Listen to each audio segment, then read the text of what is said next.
welcome to Knights of Roleplay, an adventuring podcast. This is an actual play 5th edition Dungeons & Dragons podcast. Royalty-free music provided by Kevin MacLeod, Plate Mail Games, and Tabletop Audio. And now, to adventure.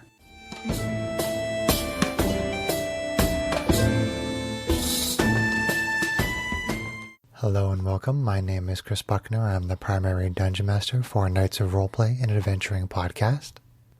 This is part 3 of our adventure Mysteries and Revelations. In parts 1 and 2, the party and the crew of the Star Runner were on their way back from Space Station Omega, traveling to the Rock of Brawl, when they encountered a strange void in space, and at first it was moving to intercept them. And then the ship was enveloped by the void, and it turned out that there was a strange alien being that was sort of gathering information about the party. And after revealing itself and speaking with them, it said it wanted to study the concept of creatures having a limited existence. And to that end, it manifested a creature on the deck of the Star Runner, which the party fought. And during the fight, Janie experienced what was probably her worst nightmare ever, where she had a wild surge, first of all, that caused her hands to be on fire. Although it wasn't hurting her, she couldn't touch anything because it would cause things to catch fire. And then she had another wild surge that caused her to cast Fireball on the deck of the ship centered on herself. And as you may have heard from some of the previous episodes, part of her history involved hitting a wild surge that created a fireball in her home village, and unfortunately there were some tragic consequences. And Strax, her brother, spoke with her and tried to calm her, and now the crew is resuming its course back to the Rock of Brawl. So you guys continue on your journey. So 3 more days pass as the Star Runner heads back to the Rock. On the morning of the 4th day, on stardate 0304.80, RVing, as you stand on the deck of the ship, you suddenly receive a vision from Mayaheen of what appears to be a wall of ice with something frozen inside. The object inside the ice looks like a large fin with 4 long, narrow sections that end in points with what looks like membranes between each section. If you can picture like what a fin might look like on a fish, they have like those long parts in the middle that kind of make up the structure, and then it has the material in between. Okay, so that's the fin has all of this. Yeah, it looks like a fin. I'm just trying to describe what you would typically think of as a fin. Does this look to me like a creature or like a class of ship? You don't know. Okay. You don't know. You're getting this image of it in the ice, so it's very hard to see it. Okay. But you can make out the general shape of it. Okay. And as you get this vision, your attention is drawn to a small planet that you can see from your current position on the deck of the ship. Okay. And you know that that the object, whatever it is, you know that it is located on that planet. Okay. Do I have any sense of intent as far as what I'm supposed to do with this object? No. Sometimes your visions from Mayaheen are a little more driving, sort of like the space station. You knew there was something evil there that needed to be destroyed. In this particular case, this vision is pretty vague. Okay. But obviously, because it's a vision coming from your god, there is some significance to it.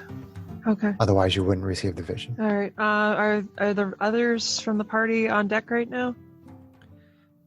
Yes. Okay. All right, I kind of like motion to all of them and have them come in and like kind of stand away from everybody.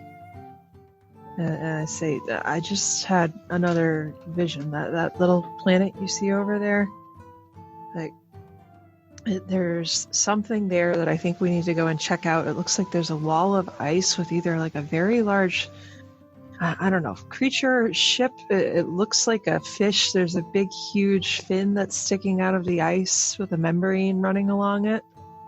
But I don't think I would have been shown it if there wouldn't be some benefit for us checking it out. So, are you game for something like this if I go to Braun and tell him about it? I mean, I guess most of the repair is done to the ship, but okay. I don't know how thrilled I am with the idea of just going fishing. Okay. But I guess it would depend on our supplies and whether or not the crew would be up for another interesting... Do you want to come with me while I talk to him, or do you want me just to go and talk to him on my own? I think he's already a little leery of me, so probably best that I don't. Okay. Yes. Okay. Well, I look at Matisse and Janie and say, if either of you guys want to come with me, you're welcome to. I think I'm going to have to tell Braun that what my source is at this point, because we haven't been planet-side, so I can't continue that charade. Well, that's up to you. I just was... You seemed hesitant at the time, so I was just trying to give you a little plausible deniability. We hadn't been traveling as long, and we've been through a lot more with this ship at this point, so I think I'm going to have to tell him. I wonder if he would know who Our Lady is anyway. Would he understand? If he asks for a name, we can try to tell him, but... Okay, well, I'm going to talk to Braun. If either of you two, and I point at the other two, want to come with me. Jeannie clings to Strax's side.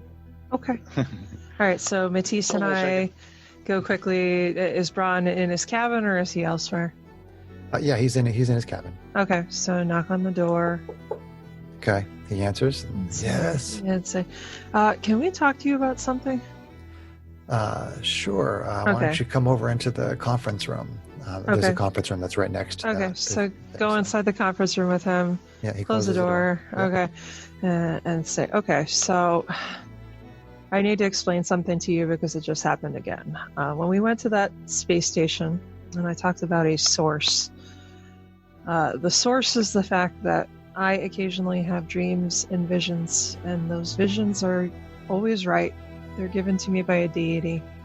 They're about some things that might happen that I can't stop, and sometimes they're about things that I need to check out or that I can change.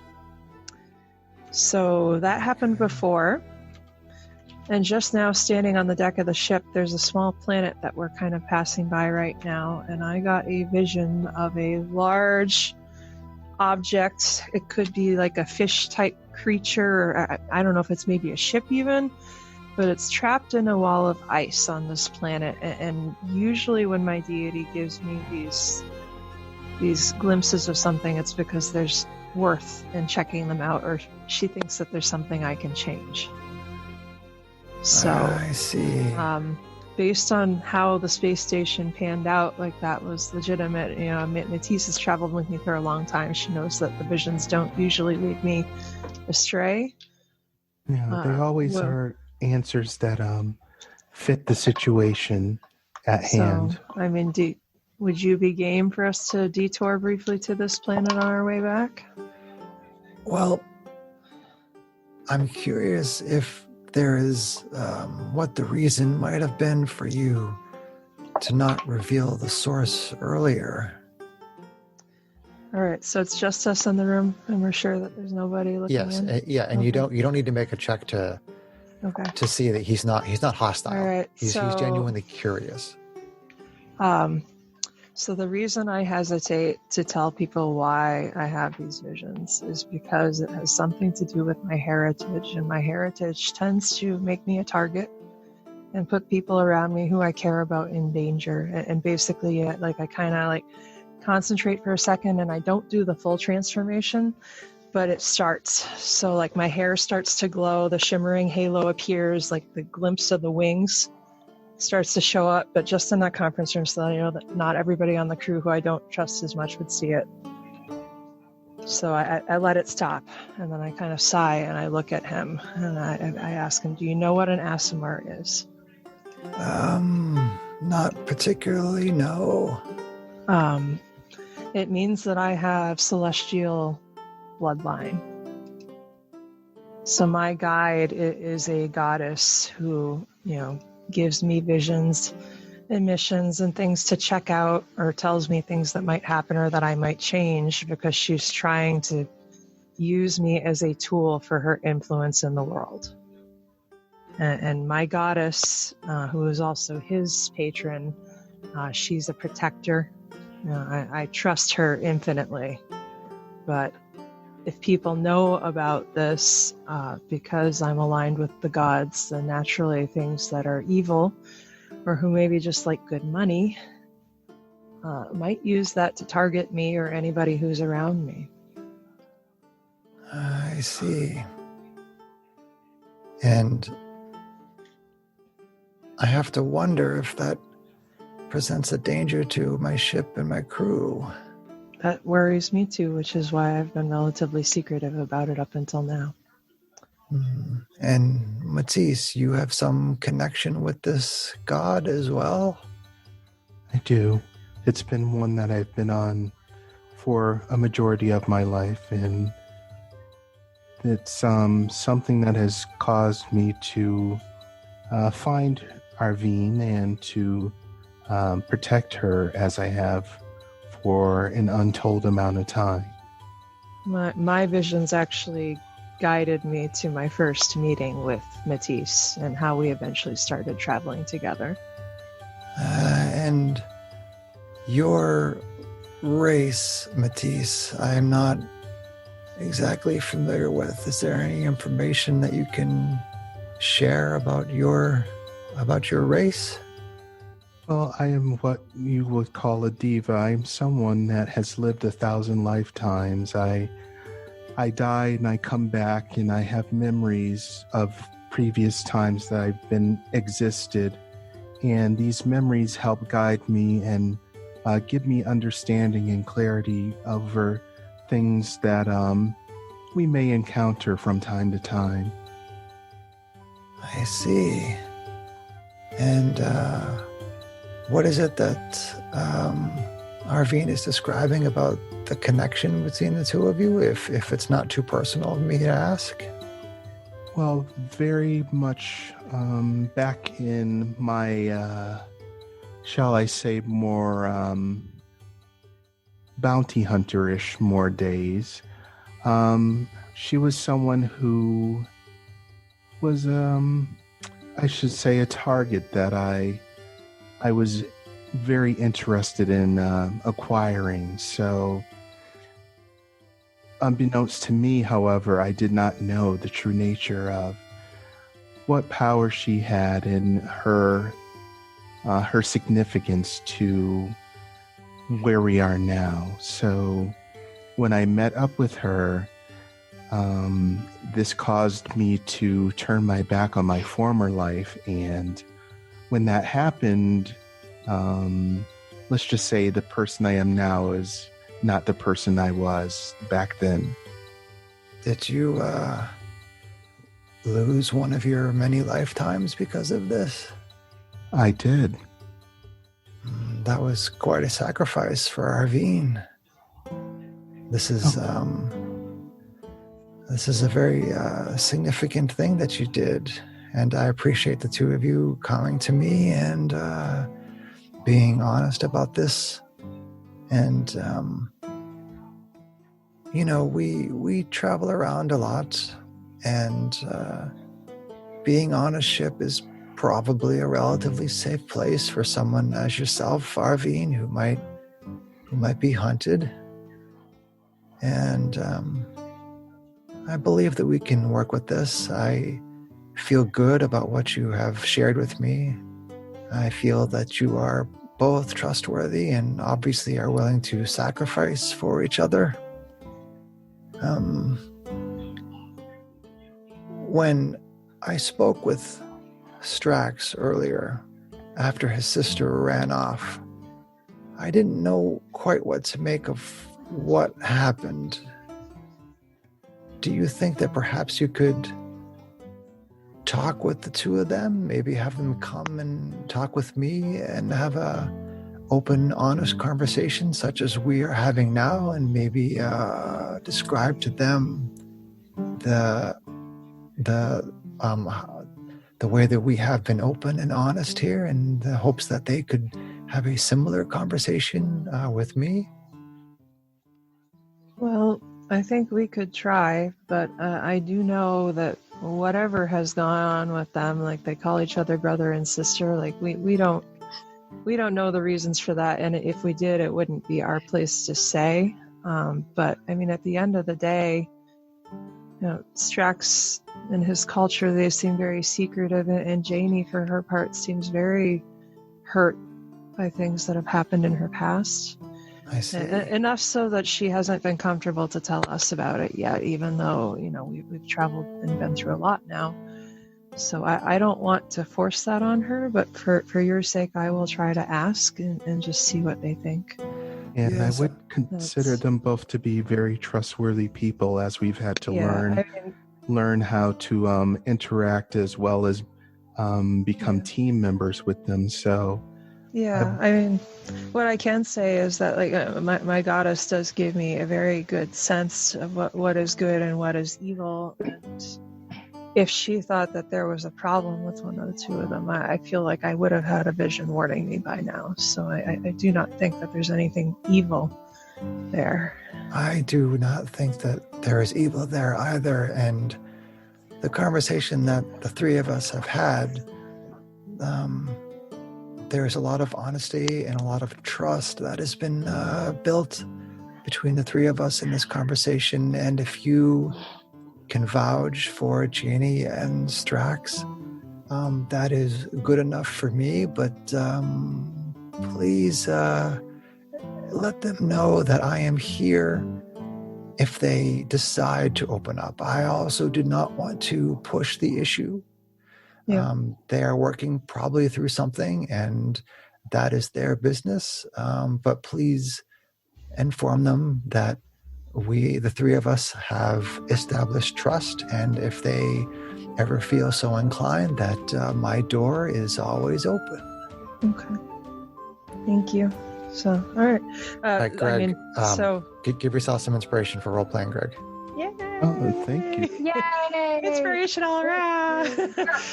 So we'll go and see about talking to them. In the meanwhile, the planet, do you think that there's value in checking it out based on what I've seen? Let me see. Hal? Yes, Captain Braun.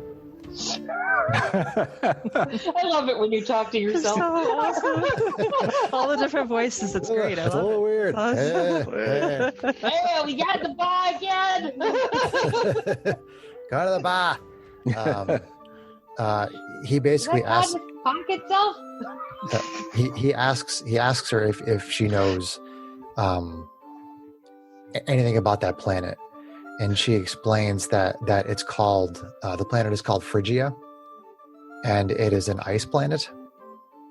And when he asks about basically taking a detour, she says it would only add a day onto the total journey.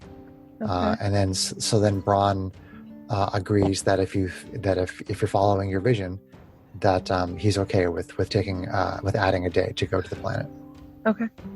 All right, that sounds good. Thank you. We'll go do our thing and leave you to yours. So thank you very much for your listening and understanding, and we'll talk to the others and see what they think. What I've shared with you, I actually haven't shared with them yet either, because I do feel protective of all these people who are around me. I will keep the information. Might be time. I'll keep the information to myself, Arvine. Okay. All right, thank you. So, head out. Okay. All right. So. Okay, so basically Hal changes the course of the ship, and you guys start heading toward the planet. Do you want to say anything in particular to Strax and Janie now? Do you want to save it till later? I mean, again, Braun tried to give you the impression that if you're vouching for the two of them, he's not pushing anything. He's not trying to break through their boundaries. But if you want to talk to them about anything, you can. Otherwise, we'll just move on to the planet. We probably should. We probably should talk to them again in private, but I guess. Where are you guys at this point? I'm wherever he is. Probably still up on the main deck, maybe just. As I say, yeah. If I'm not on deck, I'm probably with the turtle, running experiments. So, right now, we'll say I'm on deck. Are you talking about Dimble? Dimble. Dimble is, I think, a halfling or a gnome. Oh, I didn't have the manifest in front of me. Yeah, the quartermaster is the turtle. Olo is the turtle. Okay. Yeah. Okay. And Dimble's the gnome. Yeah. Okay. Diggle the gnome. Dimble yeah. There you go. Diggle the gnome. Okay. Say it. Okay. So you find Janie and Strax on deck. Yeah. Okay. So kind of ask them, hey, could I talk to you guys in private for a little bit? Yeah, sure. Yeah. So I don't know. Okay. If you guys want to use the conference room, that's fine. Okay. So, all right. How'd it go? We going fishing? We are. And there was part of that conversation with Braun, which makes me feel like I need to reveal something to you guys that I haven't been wholly honest about, because he knows, and with the fact that we're traveling and fighting together, I feel like it's not fair if you don't at this point. So basically, the reason why I have visions and I have a goddess who is tied to me, it's because of my heritage, and I'm not simply a human.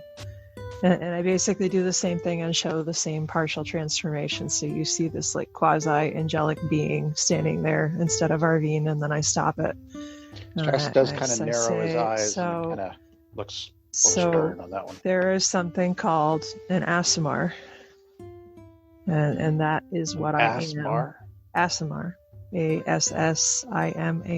Aasim. Yeah, I don't know. Anyway, I don't care. But because I have a connection to the gods and I have celestial blood, then it gives me my visions and dreams, for starters, and it gives me other abilities if I use the transformation that I started to show you just now. The reason I don't talk a lot about this with people is exactly what I warned you guys about before, which is that beings who are tied to the gods, who are celestial, they become targets for bounty hunters and evil cults and other bad people who would like to hurt the gods. So I've only told Braun because he basically journeyed 2 weeks to a space station based on what I told him. And that builds a lot of trust in my mind. I know that he's a good man. I'm telling you guys because I just want you to be aware. Like I try not to use that transformation if I'm anywhere when people would see me, because I don't want to put the people who I care about in danger. You know, I've had people die for me, and she kind of like makes a side eye look at Matisse if you're paying close enough attention. It's just, and I don't like that. Paying close enough attention. I'd say he is. Oh, Chris, you're muted. Make perception checks, Janie and Strax. Yeah. That is exactly what I just did. I just made a 19 on that. Okay, so John. Okay. 17 on the die. Okay, nice job, you guys. So the two of you pick up on what she's putting down. Okay, Yeah. So obviously I care about you guys. We've been through a lot now at this point. But I also feel like honesty is good, and I didn't want Braun to know and you guys to still be in the dark. And for his part, Braun is a good man, and he's very trustworthy. He took everything I told him in stride. He wasn't ready to throw me off the ship, even though I could potentially put his crew in danger too. So I know we haven't talked a lot about whatever brought you guys together and why you're siblings and what happens with magic and everything else. And you don't have to. I don't ever want to push that on somebody.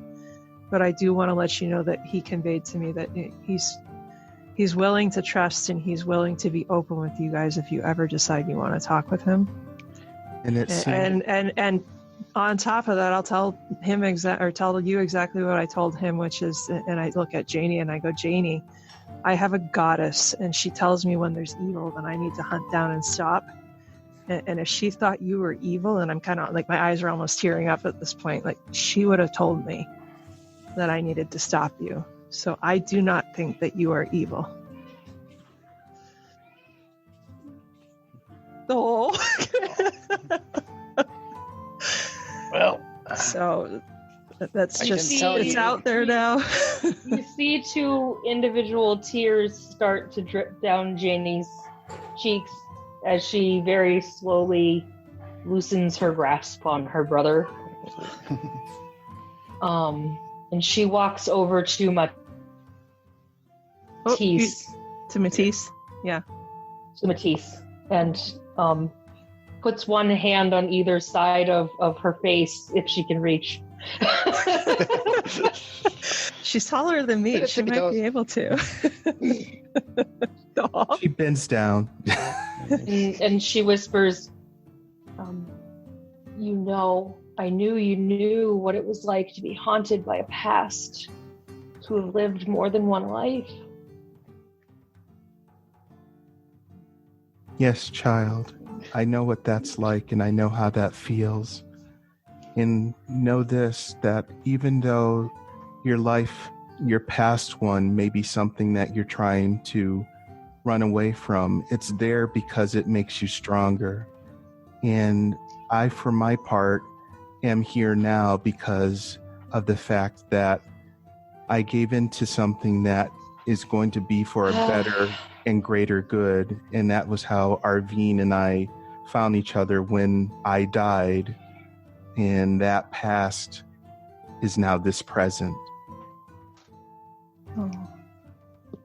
That was good. So, yeah. Did we lose Sarah there? Did we lose? She's frozen. Oh, no, there she is. She moved. Oh, she's back. She's back. So never be afraid of who you were in the past, but just use it to make yourself stronger and to... I'm glitching. I'm sorry. That's okay. And know that you're a good person, and I see that too. And I was back. Yep. Oh. You're sorry, there. guys. That's okay. That's all right. Oh. This cat. I lost her. Reset. Okay, you're back. Right, there she is. Oh my god. I'm so sorry. Okay. That's all right. Bad timing. Very bad timing. That's all right. Did you want to continue with Sarah? She kisses Matisse on the forehead.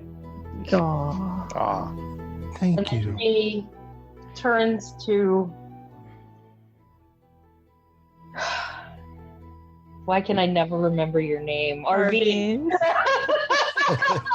I'm sorry, I just totally ruined the mood. Well, if you didn't, I was about to, so don't worry about it. Oh, it's too many feels for John. She turns to Arvine and she says, you're blessed by the gods? I am. That's both a gift and a curse in its ways. And your goddess does not feel angry with me? No.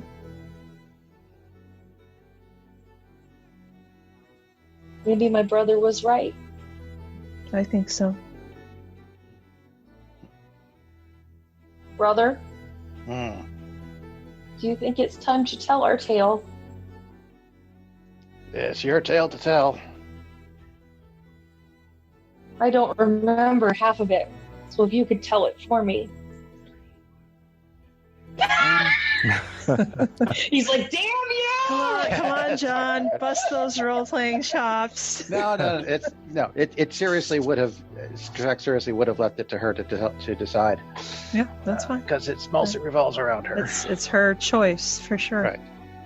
I think it's time to tell our tale.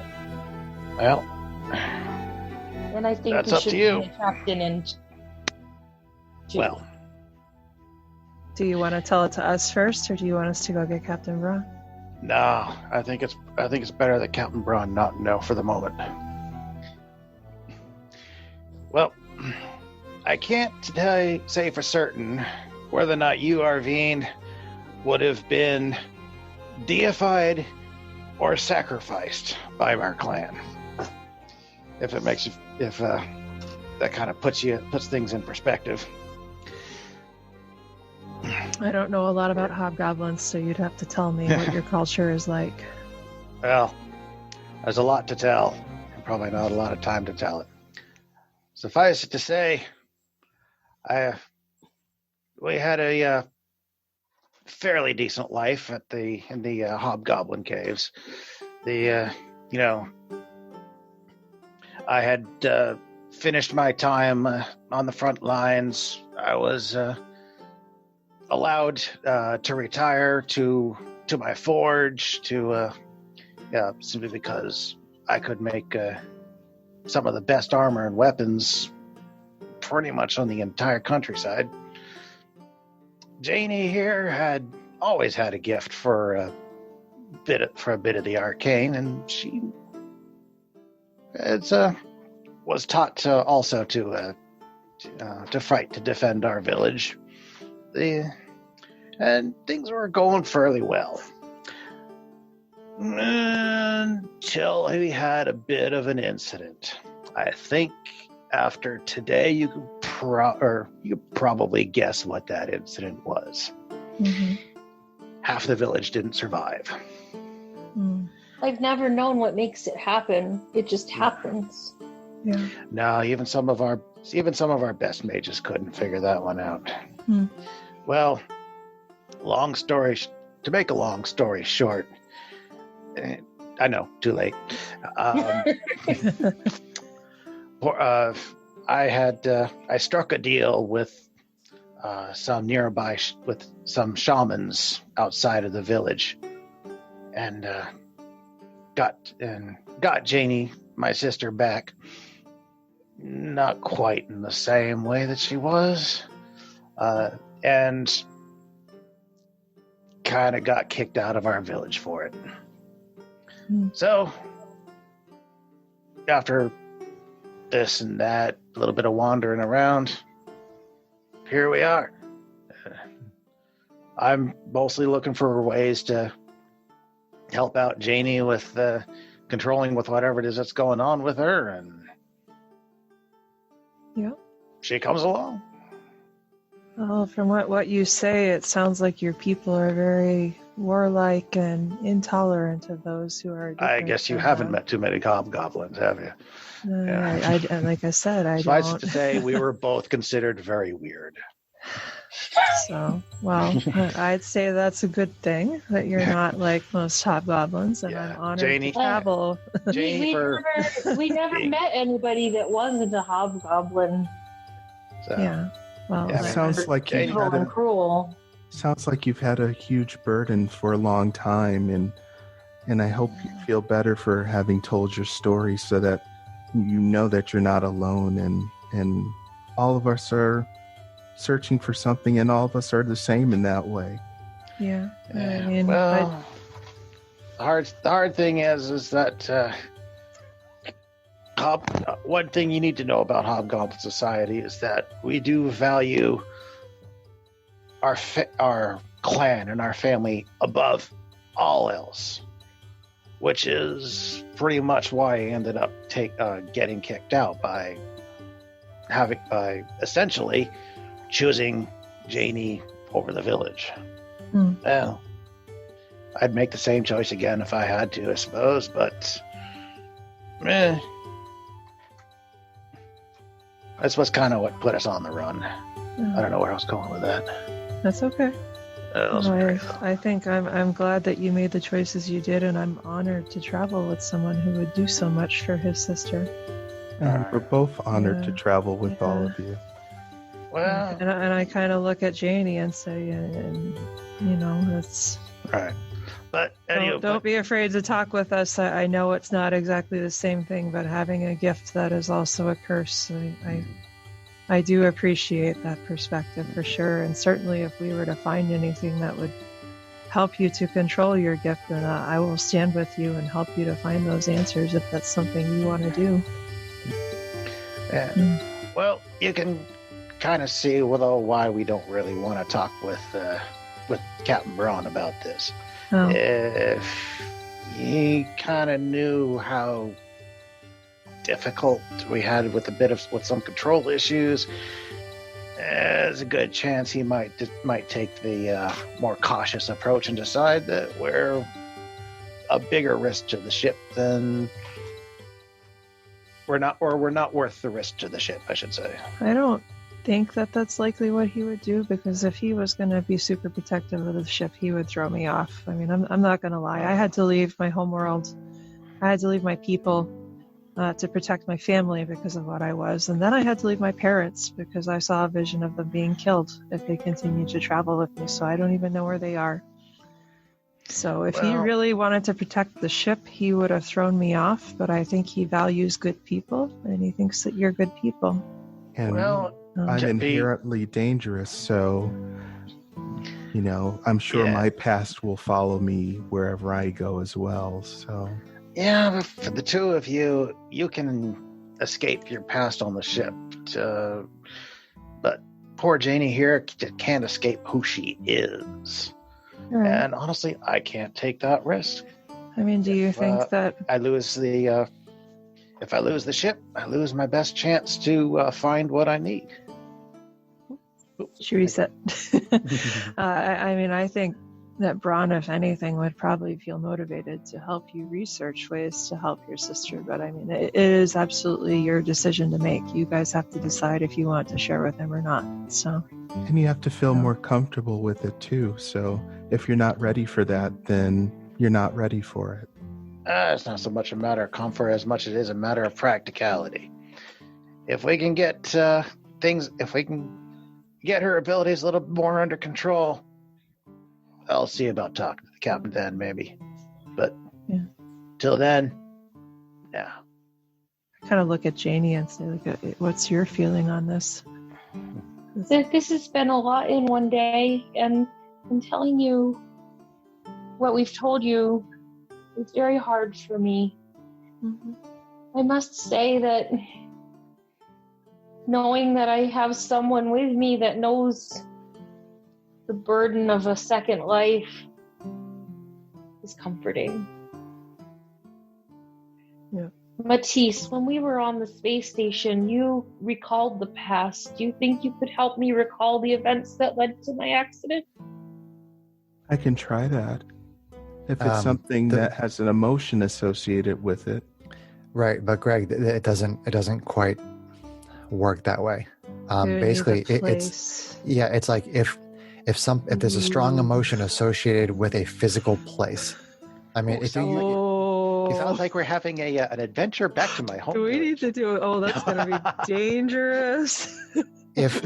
So for example, if you went on the deck of the ship and you used that, you would see the fight you just had. Mm-hmm. Because there was a super strong emotion with Janie during the fight. Mm-hmm. So whenever you use that power, it is like you have to be in a place. You have to be in a place, and you're basically looking back in time at that exact spot where you were standing. But again, that doesn't preclude that maybe we might not be able to go back to where she came from, and I might not be able to see that though. Well, I guess I just want to make sure you understand how the power works. I mean, I'll try to work with you guys depending on what you decide to do, because it might be kind of fun to try to see if we can use your power in a way that it wasn't necessarily intended. As an out of game, I wasn't intending him to do it right now. It was just like I thought it would be a cool thing for her to ask. Okay. Okay. I mean, just that's fine. I just don't want Greg to give misinformation. That's all. Yeah. Okay. Just him being just maybe has like some like meditation or calming tricks or something like that. Yeah. You know, just or it could be that it's something that maybe Matisse said that at some point, sometime, she doesn't have control over it. Mm-hmm. That it might happen for her, and she might be able to do that for her, which is what I was kind of getting at. Okay. Yeah. He got what I was putting down. Yeah, I mean, special things could happen, or if it's place-based, like maybe if we don't want to put ourselves in danger going back to Hobgoblin Land, then who's to say that there isn't another place that we could research that might still be able to connect us to other locations in a safer way? That's the DM. Right. It's up to him. So if there's some way that Matisse can help, she will certainly try. Yes. Yeah.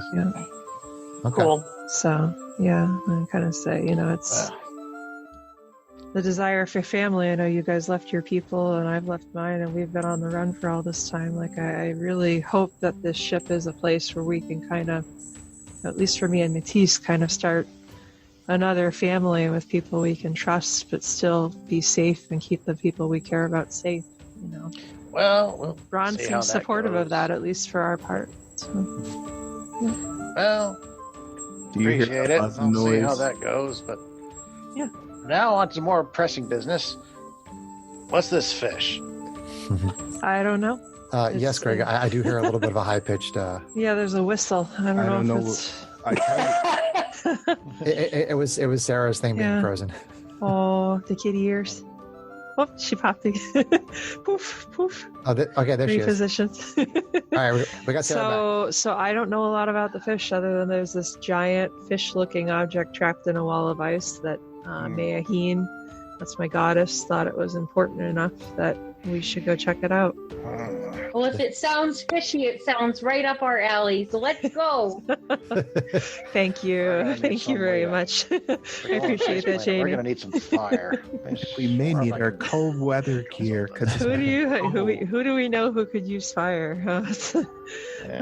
No, I'm sorry. I don't want to. No, I'm sorry. Sorry, that was poorly timed. I apologize, Janie. You made Janie cry. Or if you starts to cry. Pity cry. There's too much crying in here. Oh, like the stereotype. When you guys figure it out, let me know. No, Tease doesn't cry like that. Sorry. Big girls don't cry.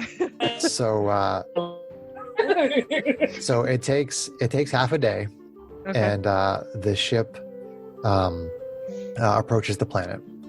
From a distance, the planet appears to be covered in clouds. The Star Runner reaches the planet and enters the upper atmosphere.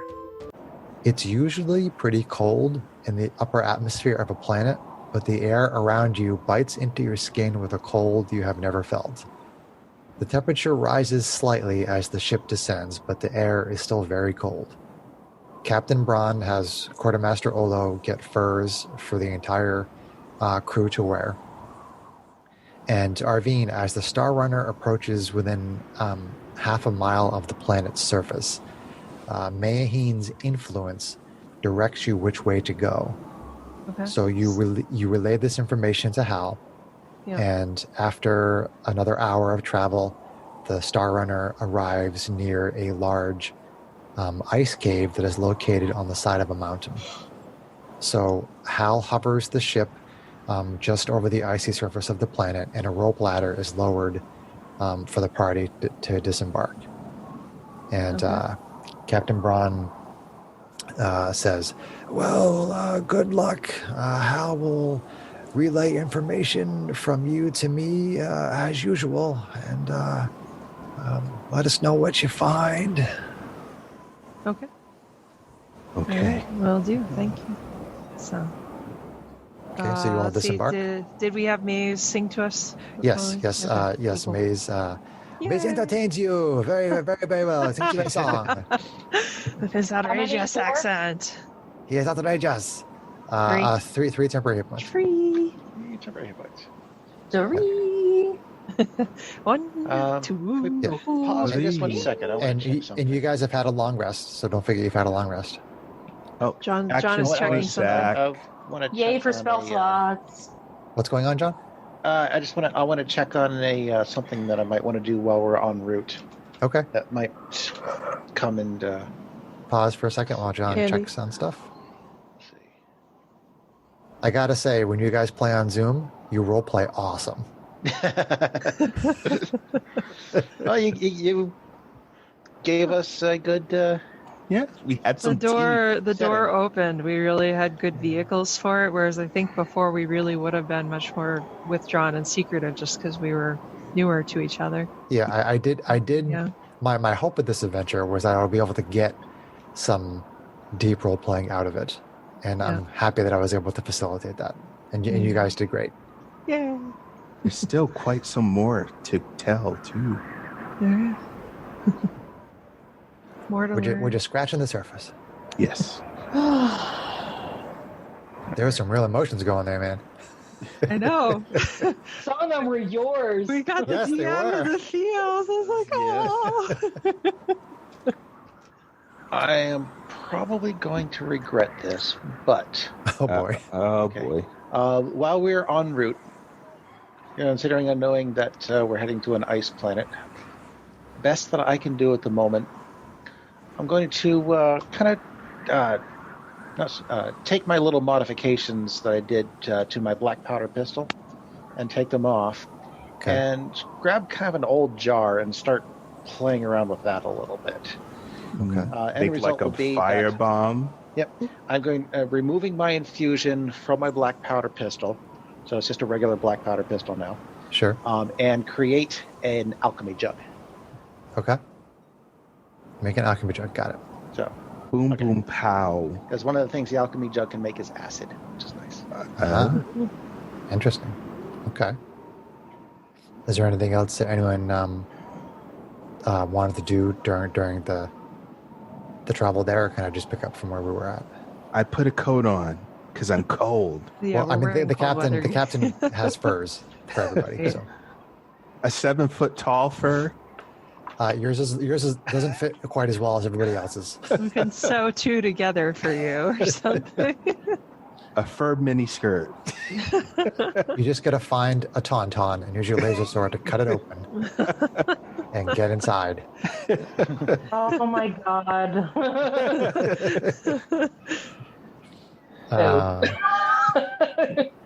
Okay, so John, are you good? I'm good. Go for it. All right, so the cave itself is 60 feet tall by 30 feet wide. From outside the cave, you can see that it narrows into darkness as it moves further into the mountain. So, how would you like to proceed? I mean, you see this cave in front of you. It goes into the mountain, and the natural ambient light basically starts to fade as it goes inside. Obviously, there's no light source inside. Is it rock or is it ice that's making this cave? You think that basically it's a mountain covered in ice and snow. Okay.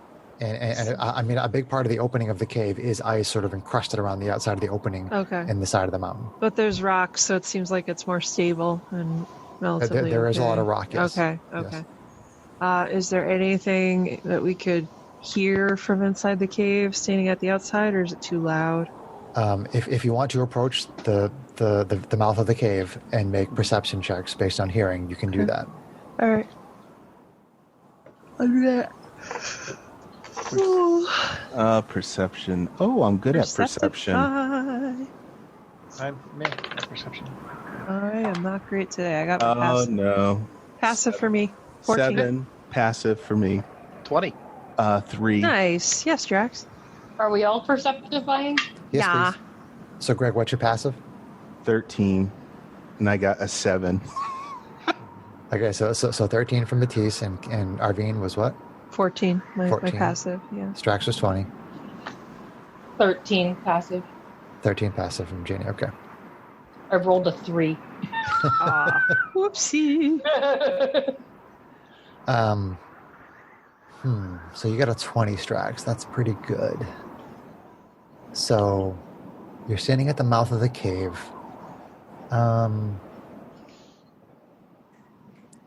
You can hear. I mean, it's a little bit windy. There's wind blowing. It's very cold wind blowing, and there's gusts of snow moving around, and it's hard to make out. You're listening very, very closely, and you think you hear the sound of movement, but it's in the form of sort of like a cracking, crunching kind of a sound. It's very subtle. It's very hard to pick up with the wind blowing. So it's not rhythmic like footprints. It's just more of a kind of a constant. It's not constant. It's very intermittent. I mean, you hear this like crackly crunch kind of a noise, and you stop and you try to focus even harder on the source, and then after a few more seconds, you hear another little crunch and crack, and then nothing for a little while. So I mean, if it was more steady, you would think it was something that was constantly occurring, but because it has this weird intermittency to it, you're not quite sure what to make of it. Okay. I'd stay on your guard. I think there's something in there, but Okay. hard to tell what. All right. Okay, so how do you want to proceed? If it's I'll draw one of my swords just to have it ready, but otherwise, okay, draw do I wanna Wakizashi. just, Okay. yeah, Okay, slowly. so Strax is saying exercise caution. Okay, so I'll keep my halberd at the ready. This Okay. Okay, halberd at the ready, Wakizashi at the ready, Matisse. so Laser sword. Laser sword out and on. Okay. yeah. Excuse me. Is the laser sword a light source? I haven't said it was a light source. I mean, I would probably say that if you were in a pitch black room, you could see the sword, but Yeah. it wouldn't actually shed light beyond that. It doesn't actually illuminate. No. Is the cave dark enough where we think we're going to need light sources? Yes. Okay, I'll cast light on the one Wakizashi. Well, let's ask this: is there anybody in the party who does not have dark vision? Me. Yeah. Just Jane. Okay. Okay. So Alright. Okay. I'll put the light on. So you have light on the sword? Yeah. Yeah. All right. So you make your way into the cave, and as you start to go inside, you start to see it keeps on narrowing to the point where basically the cave walls form a 10-foot, kind of like an uneven, jagged 10-foot wide passage that goes deeper into the mountain. Okay. Should we set a marching order? You can, but before you do that, Yep. Okay. so as you're approaching the passage inside the cave, Yeah. the ice explodes upward from behind you. Ouch. No. And standing there, you see a large bipedal monster with white, hairless skin and long claws. Oh. It advances toward the party, and for the listeners, we will be sandboxing this fight since we're playing over Zoom. A sandbox encounter happens only in the minds of the players without the aid of our usual maps and miniatures. So players roll initiative. Yeah. But That you ain't no guys- fish. But you guys are not surprised because of Strax's warning. Okay. So there was no surprise round for the monster. All right. Not terrible, not great. So, FYI, the let's see, SDO1 cannot be surprised. Okay. Ooh. Oh. Did I put that in GH88's stat block? I'm just curious. Let me check. Where are you? Yes, GH88 is also vigilant. All right. So let's see. Initiative for Matisse. 7. 7. What is it with you, the sevens tonight? 7. Is that a cat? 7. No, that was me almost knocking the water down. Oh, that would be bad. That would have Alright, been bad. 12. Mr. Spike is on the table for Jamie, some reason. 12. He's hanging out with you. what's your Dex mod, Jeannie? Mine's +2. I'm sure hers is higher. Yep. +4. Okay. Yeah. And She's a Strax, dex fighter. 10. Well, everyone's pretty close. Yeah. All right. And the monster. Arr. Grr. Arr. Arr. So I'm pretty sure this is what I was hearing. Yes, you think so. Yeah. Greg, what is your Dex mod, Greg? Dex modifier is +2. Okay. Reset. Okay, well, I didn't roll very high on initiative, so. All right, so the initiative Oh. order. The initiative order. My ears are is- sweating. The initiative order is Arvine, our Asimar fighter. Wow. Janie, our Kalashtar sorcerer. Then Strax, Whoa. our Hobgoblin artificer. And Matisse, our Diva paladin. And Yes. then the ice monster.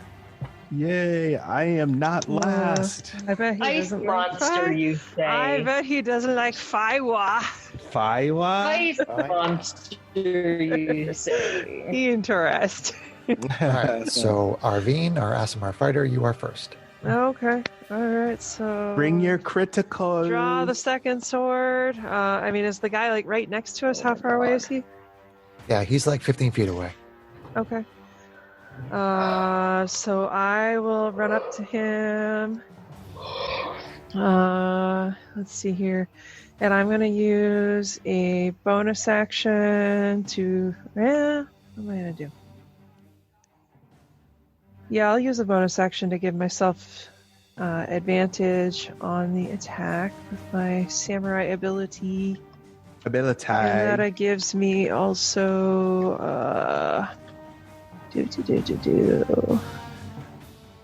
Gives me 5 temporary hit points, so now I will have 5 instead of 3. Right, Chris? You never go higher than the highest value you've been given? Correct. So 5. Alright, so I will swing on it with advantage with the Wakizashi. Where did I put my other d6? I put my d6 where? Critical! Oh my god! Nice. What is with her tonight? On the big blue die. And Kate is bringing her critical. The criticals. The crittles. Crittles. Right on the You second. lash out with the Wakizashi. 6. I would like to 8. point for the record that all my big die are sitting on 20s today. Good luck. So that is going to be a 12. 12 slashing. 12. All right, you slice through its leg. She'll use an action point to do another attack since she's got disadvantage right now. 1, 2, 3, 4, 5. Advantage. Okay. Because she has what? Advantage. Because she used her samurai ability, she has right. advantage on all attacks this turn. I thought you said disadvantage. No, I said this advantage, and I realized right as I said it that it wouldn't sound right. Yeah. All right. Wait. Stop that. Gonna Too hit silly. for AC 18 That will hit. for 8 slashing damage. 8. 8 is great. Poor Kate. And I think we'll call it at that. I don't want to waste my action surge All right. just yet. You slash it in the leg and then slash it in the stomach. And then Okay. it is Janie, our Kalashtar sorcerer. How far is it? 15 feet from you. Okay. Can I move within the space of a 15-foot cone that wouldn't burn my friends? Yes. Okay. Burn an 8. Burning 8. Burning Burning hands. hands, FTW. Burning hands. Dex saving throw, please. 18. Oh, jeez. He still takes half. It still takes half. Hold on. Come on, big money. No whammy, no whammy, stop. I'm going level 1, so I'm low. 3, 6, 7, so 3 fire. 3 fire.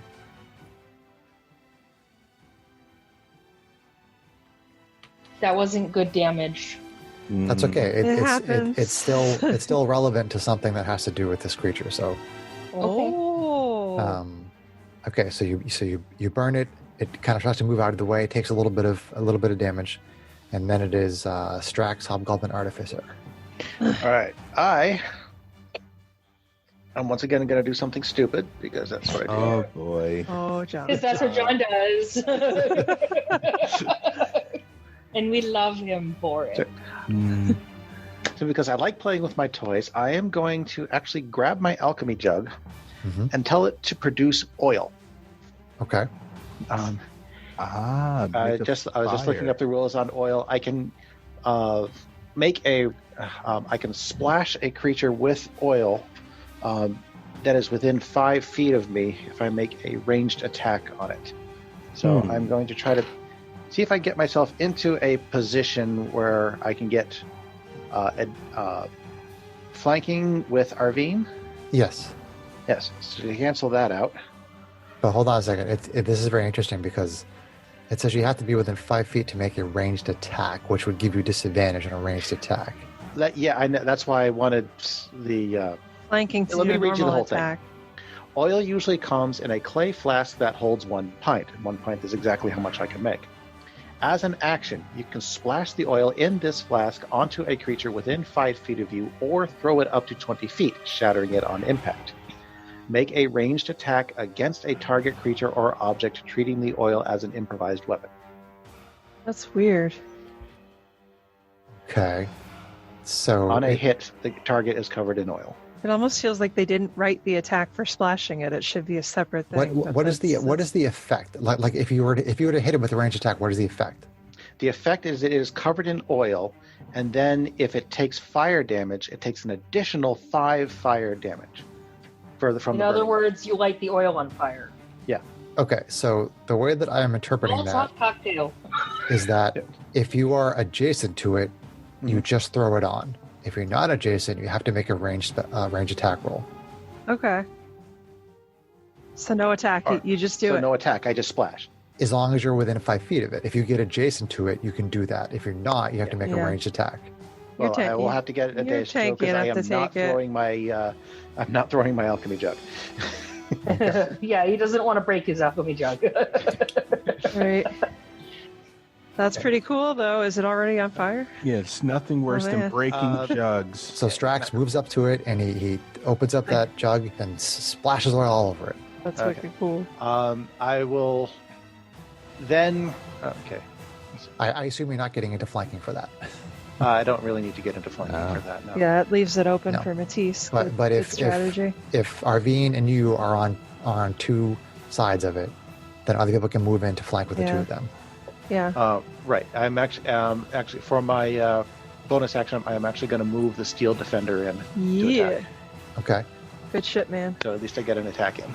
So we'll say that he's flanking with you. We'll say. Okay. Don't go breaking my drugs. Let's see. Flanking, sir. You mean your jugs? Yes, that's what I just said. Don't go breaking the jugs. I like John's jugs. I was carrying my cans around the kitchen the other day.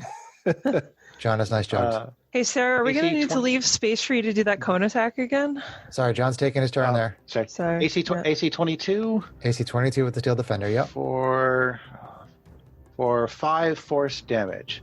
And it said, you don't have to light him up. I will on my next turn. Okay, so the steel defender bites into its leg. Okay. And then is that your turn, John?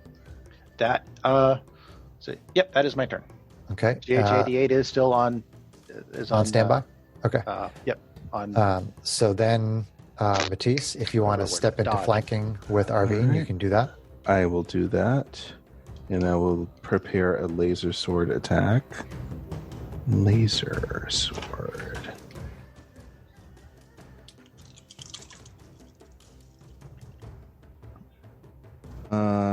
It's going to be 15 to hit.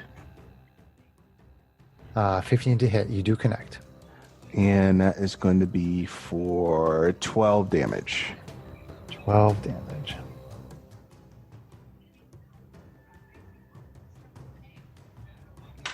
And I'm going to action point to do another single attack. Okay, so you bash on it with your laser sword, take some damage, and then you're going to attack again. Yes. All right, let's do it. Critical. Yeah. Oh, critical with the laser Bring sword. your criticals. All right. You want to lay a smite on that there? I sure is. Yoo-hoo. So that I roll 3 dice with that. Yeah, 3d8 because your normal laser sword is a d8, and then 2 for the normal smite. If you're doing level 1, right? Yeah. So you're smiting, right? Yes. So that's 3d8 and then 3d8. Oh, so it's 6. It's 6, correct. 68. Yeah. I have just so happened to have 6. This is pretty sexy. Okay. So the divine power of Mayheen flows through you and into your laser sword. That could go so many different ways. You pierce it with your laser sword.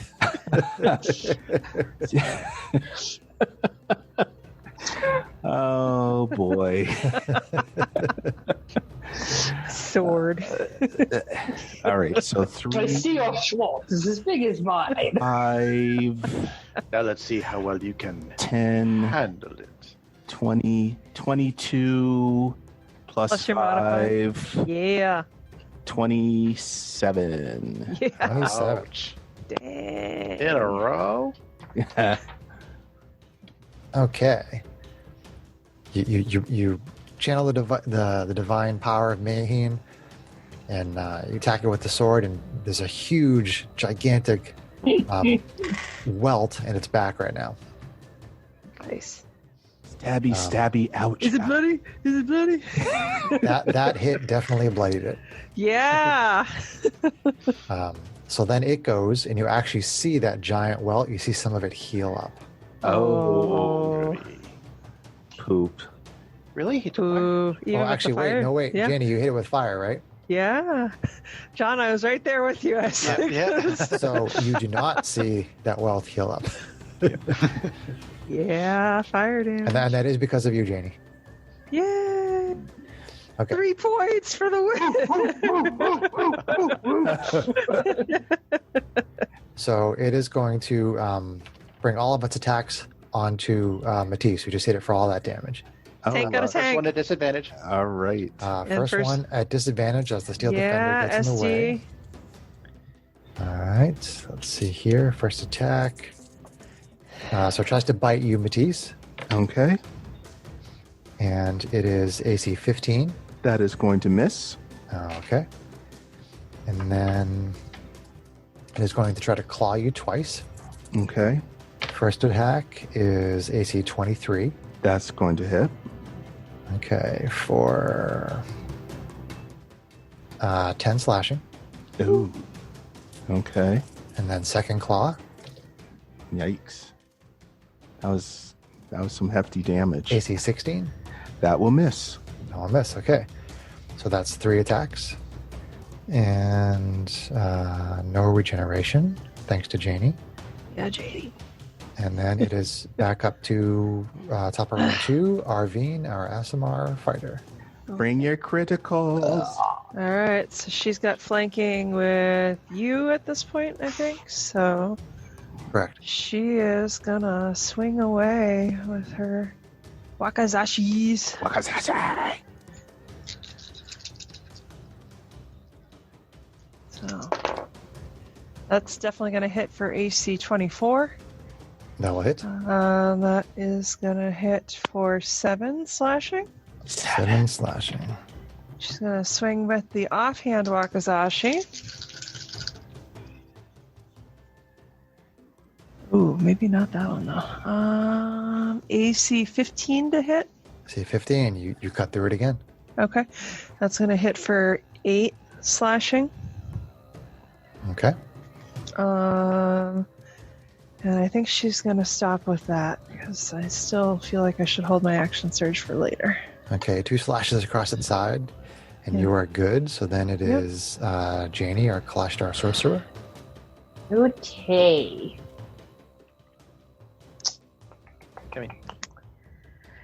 I mean, I only have like the one fire spell. Missiles? I do have magic missiles.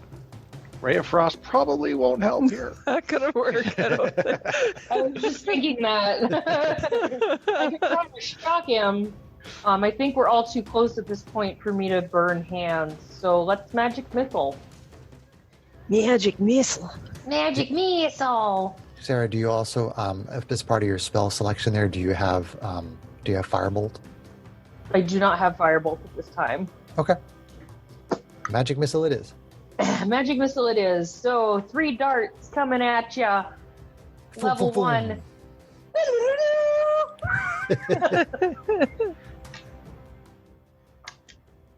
All right, for 3, 4, 5, 6, 7 plus 3 is 10. Ouchie. Okay, you hit it in the leg and the chest, and then in the back of the head, and it's wobbling. It looks very badly hurt. It's still there. Very badly bed. It's still up. Does it catch on fire? From the magic missile, no. Okay. And I did not wild surge. Oh, yay. Okay, no wild surge. All right, Thank and God. then it is Strax, our hobgoblin artificer. All right. I Light 'em up. I drop the jug and pull out my smith's hammer, and He dropped jugs. Man. yeah, Uh, and Right. and use and kind of slam the smith's hammer against the ground, creating sparks, and light a create a bonfire underneath him. Okay, is that a deck save or something? Yep, deck save. Deck save. Okay. Deck save. He gets a 14. The DC is 14. So he succeeds. Damn. The bonfire is still underneath him, but he doesn't take any damage. Unfortunately, that means he doesn't light on fire either. No, he dances around and manages to. Although at the start of his turn, he's going to have to roll it again, right? Yep. So maybe he'll start. Yeah. All right. He might still catch on fire. Well, Okay. let's see. A creature must also make the saving throw when it moves into the bonfire space for the first time or ends its turn. Okay. Oh, so it could move out of the space, but Yeah, so it has the Although opportunity to move it's out of the pretty space if it wants. It's going to provoke from 2 people if it does. All right, so next in the initiative order is Matisse, our Diva Paladin, Okay. with the laser sword. I still have advantage on my attack. You still have advantage, yep. Okay, so laser sword attack again. it's a kicker. So it's going to be for 15 to hit, 15 does connect. and Nice. it's going to be for 13. 13. Ooh. Yeah. You bring the laser sword down, you smash it right in the face, and you cave in its skull, and it falls over dead. Ah, Yeah. Killing In blow. the fire. Which No, I'm going to light it on fire anyway because. Yeah, and then it lights on fire and it burns. Its body burns in the fire. I feel a little bad for it, but No, we don't need that. We don't need that coming back to haunt us. No. Not from the nature crunchy people who are supportpedia. Yeah, I find it very interesting because when you guys fought the Avatar of Death on the space station, it was challenge rating 0 and it was kicking the crap out of you guys. And this thing was a solo and it was considered to be deadly. really. And you guys pretty much just pwned it. Well, if he had Crit had self. the bottom of the initiative order and then that massive smite, and Yeah. Fire. then if he had actually been connecting with his attacks, like without the Steel Guardian imposing disadvantage, that's Yeah. yeah. That hit me for pretty His a good attacks could amount. take down a person in 1 turn. Oh, it could. sounds It like. could. Yeah, so It could. I mean, get it's definitely why kind the of rating it's is there. kind of a swingy monster. It's yeah, just, we were rolling pretty hot too. it's so, just, you know, yeah. 0 challenge rating, kicks your butt, deadly thing. You guys pwned. No. And good tactics. Yeah. Actual Because we flanking. kept trying to melee the other thing. True. Yeah. I mean, it was hittable. It just had an AC 20. That's all. Yeah. The Avatar of Death. And we were rolling shit. All right, so I pick up the jug. Say, well, we're not. pick up the jug. I won't be able to use this until tomorrow, but we'll see. It was a great plan. So It was a good try. It's cool. Yeah. All right, and so what do you guys want to do for a marching order as far as that cave passage? It's 10 feet wide, so you can be in pairs of 2. Probably me and Matisse up front. I'll take up the rear because apparently things are popping up behind us. So that what GH and Janie in the middle, and you want the Steel Defender back with you? Yeah. So Okay. 3 row. Yeah. I hate Okay. it when things pop up in the middle. I mean, So we have Matisse and Arvine, and then Yep. Janie and GH88, and then Steel Defender and Strax. Yep. Okay, and you guys start to make your way down this 10-foot passage, and that's where we will end the session. Okay. That was a good session. That was a really awesome session, everybody. That was really, really great. That's pretty cool. That was awesome. And we role played. yay for entire Kate time. making the GM cry. Aw. Considering it's after 11. Considering half the time I wasn't crying. The microphone smells like onions, all right? Well, apparently there will not be any video evidence of this, so Hey, I might post this on YouTube. He does have the I video might post it on recording, so So Oh, boy. at least we're all wearing pants. messy Yeah. hair don't care. nope. We're wearing pants? We were supposed to wear pants to this? Damn it! Okay, Thomas. listeners. Thank you, listeners. Good night, everybody. Thank you, Thank listeners. you. I love you. See you soon.